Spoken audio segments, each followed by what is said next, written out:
వాళ్ళని మోసం చేశాడు. ఇవాళ మోసం చేయింది ఎవరిని? పిఠాపురం వర్మను మోసం చేశావు,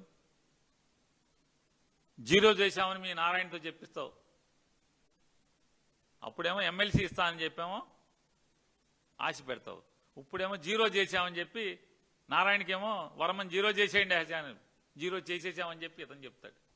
ఇట్లా మోసం చేయటంలో మొదలుపెట్టి తాగుబోతులను కూడా మోసం చేసి ఇవాళ బ్రాందీ షాపులను కూడా మోసమే కదా మీరు చేసింది, కాదా?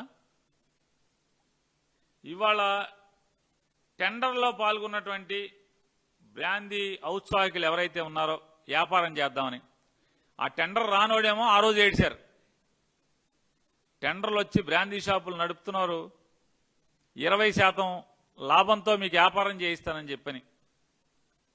రేపు వచ్చే సెప్టెంబర్కి తెలుస్తుంది ఈ బ్రాందీ షాపులు నడిపే వాళ్ళకి మనల్ని కూడా వేసేసాడు రా అని చెప్పి చంద్రబాబు మన్న కూడా పొడి చేశాడు, ఎన్టీ రామారావుని పొడిచినట్టే మన్న కూడా పొడి చేశాడని ఈ బులపాటం అంతా కూడా బ్రాందీ షాపుల వాళ్ళకి రేపు తేలిపోద్ది.